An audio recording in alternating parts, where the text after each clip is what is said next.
She didn't come to therapy because she was in a toxic relationship. At least, that's not how she described it. She came because something felt off. Not loud, not dramatic, not obvious. Just off. Like something wasn't adding up, but she couldn't explain why. And that was the part that scared her the most, because she wasn't sure anymore. Not sure if it was toxic, not sure if she was overreacting, not even sure if what she felt was real. She paused for a moment before speaking again, almost like she was asking permission to say it out loud. He tells me I'm too sensitive. Another pause. That I exaggerate. And then, quietly, that I create problems that don't exist. At first, she pushed back. She defended herself. She tried to explain what she meant, what she felt, what actually happened. But something strange kept happening in those conversations. No matter how clear she tried to be, she ended up feeling confused, not heard, not understood, just unsure. And after a while, something inside her started to shift. She didn't completely believe him, but she didn't fully trust herself either.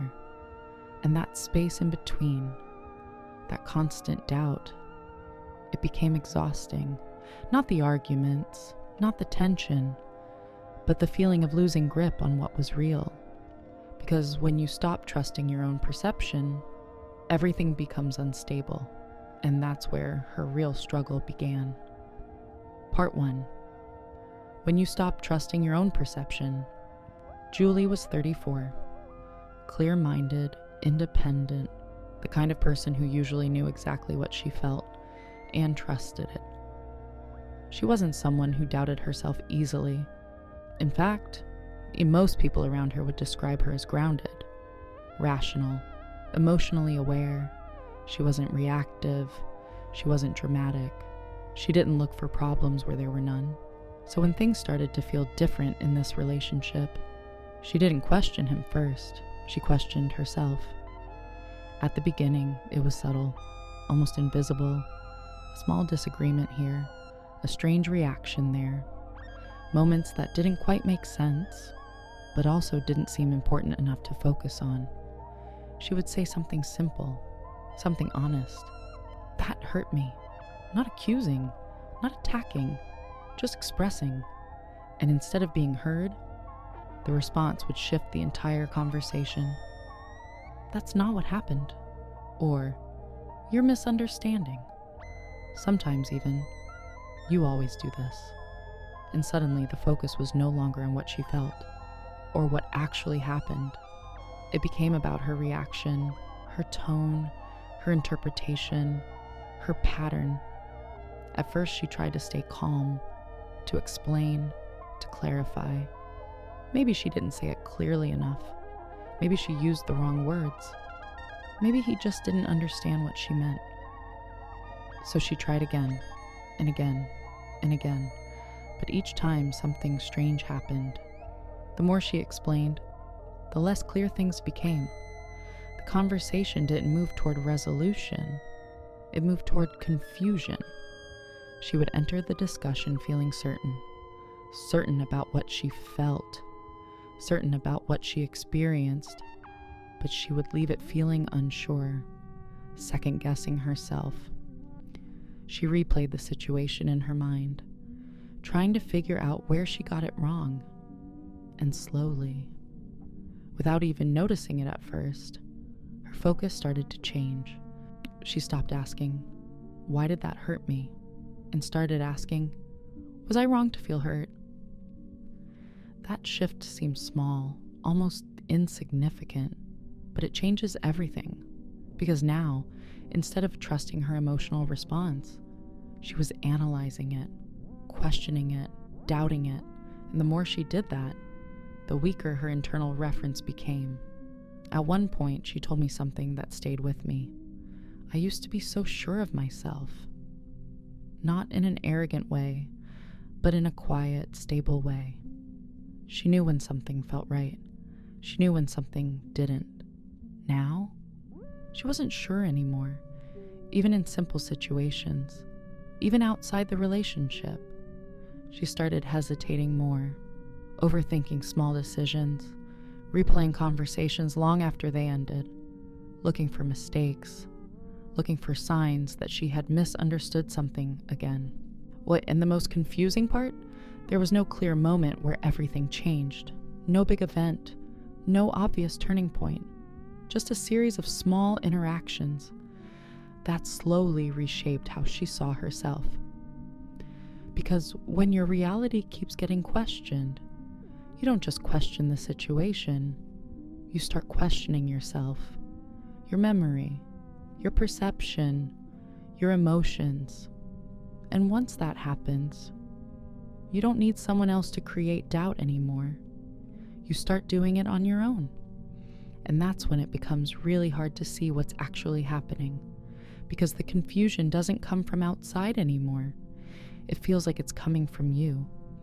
And that's exactly why it's so difficult to recognize. Part 2, the invisible shift in reality. At first, Julie thought the solution was simple. If she could just explain things better, everything would make sense again. So she adjusted. She chose her words more carefully. She paid attention to her tone. She tried to stay calm, even when she felt hurt. She told herself, maybe I just need to communicate this more clearly. And for a while, it felt like the right approach, but something subtle kept happening. Every time she tried to clarify, the conversation moved further away from what actually happened. It didn't stay grounded in facts. It didn't stay anchored in the moment. Instead, it drifted into interpretation, but not a shared interpretation, not a discussion where both perspectives exist. It became something else, a new version of reality, one where her feelings were no longer responses. There were problems. If she felt hurt, it wasn't because something hurt her. It was because she was too sensitive. If she felt confused, it wasn't because something was unclear. It was because she was overthinking. If she questioned something, it wasn't curiosity. It was creating drama. Slowly, almost invisibly, the meaning of her experiences started to change, not in her body, not in what she felt, but in how she interpreted those feelings. At first, there was resistance, a quiet voice inside saying, "No, something's not right." But that voice had to compete with repetition, with certainty, with someone consistently telling her a different version of events. And over time, that internal voice got quieter, not because it disappeared, but because it was constantly being challenged, corrected, dismissed. Julie started doing something she had never done before. She stopped focusing on what she felt in the moment and started analyzing it afterward, almost like she needed to prove her own experience. She would replay conversations in her head, break them down, look for evidence. Did I say it wrong? Did I misunderstand? Was I too emotional? And the more she analyzed, the less connected she felt to the original experience. It became less about feeling and more about figuring out if the feeling was valid. That's the invisible shift. It doesn't look dramatic from the outside. There's no clear conflict, no obvious breaking point, just a slow movement away from your own reality, toward a version that feels harder and harder to trust. And the most disorienting part? Nothing feels clearly wrong. It just feels unclear, unstable, like trying to stand on something that keeps moving under your feet. You can't point to the exact moment things changed, but you can feel that they did. And that feeling, this is where the confusion begins to take hold. Part 3. When confusion becomes the main symptom. Most people think the hardest part of a difficult relationship is conflict, the arguments, the tension, the emotional distance. But for Julie, that wasn't the hardest part. The hardest part was confusion, because conflict at least is clear. You know something is wrong. You can point to it. You can describe it. Confusion is different. Confusion keeps you engaged. It pulls you in. Because your mind wants clarity. It wants resolution. It wants to understand what's happening. So you stay. You think more. You analyze more. You try harder. Not because you're weak, but because you're searching for something that feels just out of reach. Julie wasn't staying because everything was good. She was staying because she couldn't make sense of what wasn't. She kept thinking, if I can just understand this, then I'll know what to do. But understanding never came. Not fully, just partial clarity. Small moments where things seem normal again, followed by more confusion, and that cycle, it's powerful. Because every time things feel clear again, even for a moment, it resets your hope, makes you think, okay, maybe it's not that bad. Maybe I was overthinking. Maybe things are getting better. But then the confusion returns, and you're back where you started, trying to figure it out again. Julie said something that captured it perfectly. I'm not even sure I'm being mistreated. Pause. I guess I'm just sure I don't understand anything anymore. And that's the trap. Because when you can't clearly identify the problem, you can't clearly respond to it either. You stay in analysis mode instead of action. And over time, something deeper starts to erode. Self-trust. That quiet ability to say, this doesn't feel right, and believe it, without needing external validation, without needing proof, without needing someone else to agree. When confusion becomes constant, that ability weakens. You start relying more on the other person to define what's real, what's valid, what matters, and slowly, without realizing it, you hand over something very important, your internal compass, and once that happens, you don't just feel confused about the relationship, you feel confused about yourself, your reactions, your thoughts, your emotions. Everything becomes something to question, and when everything is questionable, nothing feels stable anymore. That's why confusion isn't just a symptom, it's the core of the experience, because it keeps you stuck. Not through force, but through uncertainty. And the longer it lasts, the harder it becomes to step out of it. Part 4. Why she stayed longer than she expected. At some point, Julie started asking herself a question she couldn't ignore anymore. Why am I still here? It didn't come from judgment, it came from confusion. Because if someone had described the situation to her a year earlier, she would have had a clear answer. She would have said, that doesn't sound healthy. She would have wondered why someone would tolerate that kind of emotional instability. But now that she was inside it, the answer didn't feel simple at all. From the outside, things often look obvious. From the inside, they rarely are, because the relationship wasn't always difficult. That's the part people don't see. Some moments felt good, not perfect, but real. Moments where he was attentive, present, warm. Moments where conversations flowed easily, where she felt understood again, where the tension disappeared, almost like it had never been there. And in those moments, everything made sense again. She would think, this is who he really is. This is the relationship I know. And just like that, the confusion from before would soften.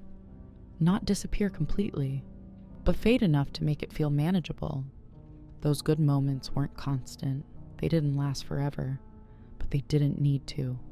They only needed to exist. Because their presence created contrast. And that contrast created hope.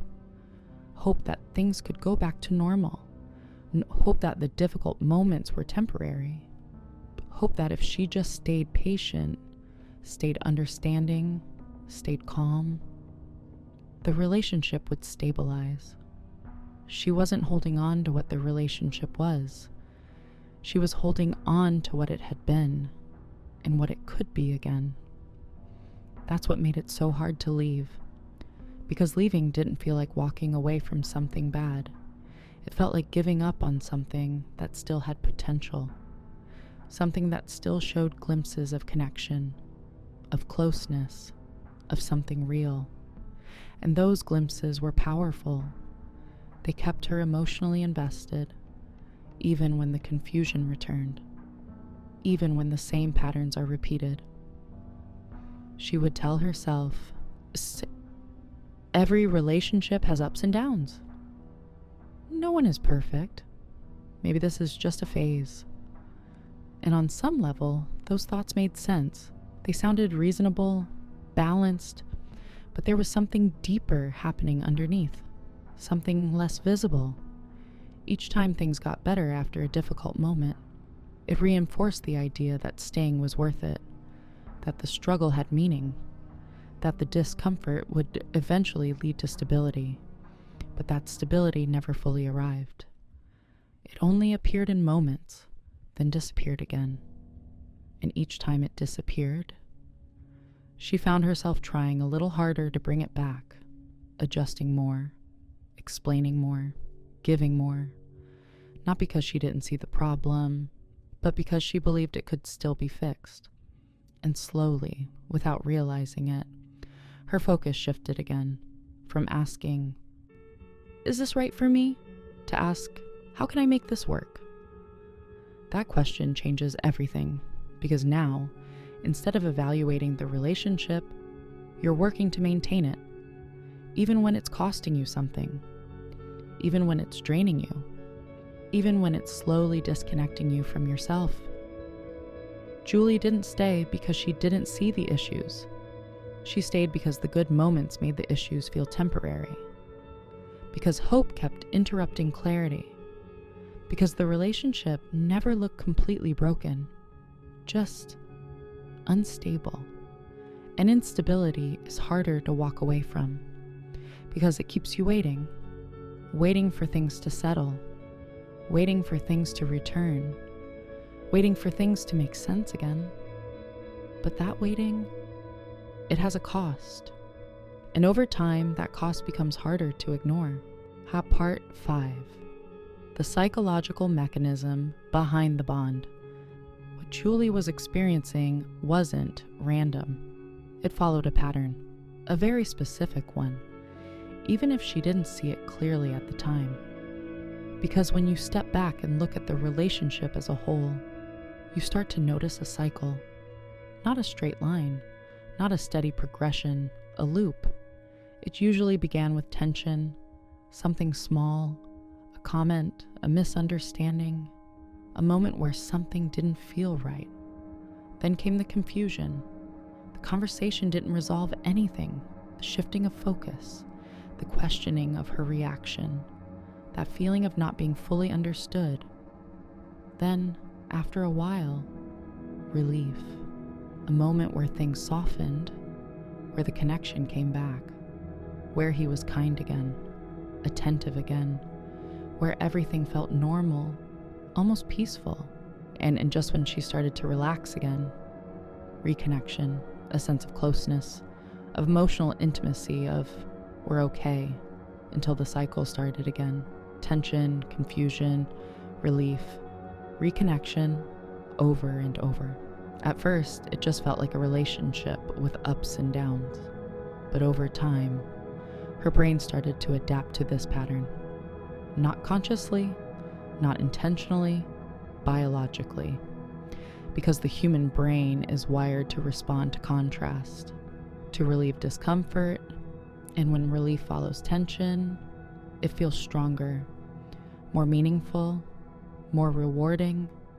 Even if the same person created both experiences, that's what makes the cycle so powerful. The same person who confuses becomes the source of clarity. The same person who creates tension becomes the one who brings relief, and the brain starts to associate that relief with connection, with safety, right? With something to hold on to, even if the overall experience is unstable. Julie wasn't just attached to him. She was attached to the cycle, to the emotional rhythm of the relationship, to the highs that followed the lows, because those highs felt like resolution, like progress, like proof that things were improving, even when the pattern kept repeating. And breaking that cycle, it doesn't just feel like leaving a person, it feels like losing something real, losing the moments of closeness, the emotional intensity, the feeling of things coming back together, even if those moments were temporary, even if they were part of the pattern. The brain doesn't register that immediately.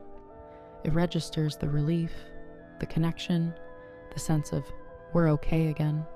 And that's why stepping away feels so difficult.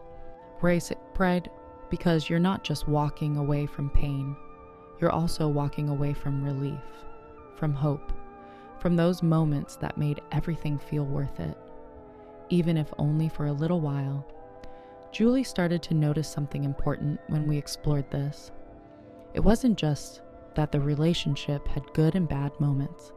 It was how those moments were connected, how the bad moments made the good ones feel stronger, how the confusion made the clarity feel more valuable, and how that contrast kept her emotionally engaged, even when she felt drained, even when she felt unsure, even when she felt like she was losing herself, because the cycle didn't just create attachment, it maintained it. It reinforced it again and again, and the longer it continued, the harder it became to step outside of it. Not because she didn't want to, but because her mind and body had adapted to it. It felt familiar, predictable in an unpredictable way, and anything outside of that felt uncertain, even if it was healthier. That's the paradox. The thing that hurts you also becomes the thing that feels hardest to leave, not because it's good, but because it's familiar, and because your system has learned to function inside it. Julie wasn't weak, she wasn't naive. She was responding to a pattern that slowly shaped how she experienced the relationship. And once she began to see that pattern clearly, something started to shift, not immediately, but enough to create space. Space to question not just the relationship, but the cycle itself. Part 6. The moment she saw clearly, the shift didn't happen all at once. There was no dramatic realization, and no single moment where everything suddenly made sense. It started quietly, almost unnoticeable, and interestingly, it didn't come from analyzing him. It came from observing herself. I asked her to focus on one simple thing. Not what he said, not what he meant, not whether he was right or wrong. Just this. What do you feel before, during, and after your interactions with him? At first, it felt strange, almost too simple. She was used to analyzing conversations, breaking them down, trying to understand every detail. Now she was doing the opposite, just noticing, without fixing, without explaining, without questioning it. So she started tracking it. Mentally at first, then write it down. Short notes, simple observations. Before the conversation, she often felt calm, neutral, sometimes even hopeful. Or during the conversation, things would shift. Her body would tense up. Her thoughts would speed up. She would start searching for the right words, trying not to say the wrong thing, trying not to make things worse. And then came the confusion, that familiar feeling, like she was losing track of what was being said, or what she originally meant. After the conversation, there was always a drop, a heaviness. She felt drained, doubtful, smaller somehow, not because of one specific thing that was said, but because of the overall experience. At first she thought, maybe it was just a bad day, then a stressful week. But as she kept observing, a pattern became undeniable. It wasn't occasional, it was consistent, and for the first time, her focus changed. She stopped asking, "Is he right?" and started asking, What is this doing to me? That question didn't need a perfect answer. It didn't require analysis. It just required honesty. And that honesty brought something back. Clarity. Not about him, but about her experience. And once she could clearly see the impact, she didn't need to debate it anymore. She didn't need to prove anything. She just needed to acknowledge it. And that changed everything. Part 7. Rebuilding Trust in Herself, 2040 to 2240. We didn't begin by making big decisions. There was no pressure to leave, no urgency to fix everything overnight, because that wasn't the first step. The first step was quieter, rebuilding her internal reference, the part of her that knew what she felt, before it got questioned, before it got corrected, before it got reshaped. And she started with something simple, allowing her emotions to exist without immediately analyzing them. If something felt uncomfortable, she didn't rush to explain it. She just noticed it. If something felt wrong, she didn't ask, "Am I overreacting?" She asked, "What does this feel like in my body?"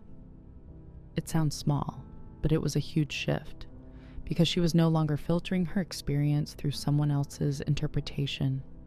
She was reconnecting with it directly, little by little. That connection grew stronger. She started trusting her first reaction again, not blindly, but without immediately doubting it. She began separating two things that had become mixed: what she felt and what she was told to feel. For a long time, those two had been overlapping. Now they were becoming distinct again. And with that separation, something returned, a sense of stability, not in the relationship, but within herself. And once that stability comes back, decisions don't feel as overwhelming, because they're no longer coming from confusion. They're coming from clarity, and clarity doesn't force you. It guides you, gently but firmly. Months later, Julie said something simple, but it carried a lot of weight. I didn't need to understand him. A pause. I needed to stop losing myself. Some relationships don't break you in obvious ways. There's no shouting, no clear line that gets crossed, no moment where you can say, "That's when it all went wrong." Instead, they disorient you slowly, quietly, until you start questioning things you were once sure about. What is real? What is valid? What you feel? What you deserve? And over time, you don't just lose clarity about the relationship, you lose clarity about yourself. That's why healing isn't always about proving that the other person was wrong, or labeling the relationship, or finding the perfect explanation. Sometimes it's much simpler than that, and much deeper. It's about reconnecting with the part of you. I noticed something was off long before you had the words to explain it. The part of you that felt the shift, even when everything looked normal on the surface. That part never disappeared.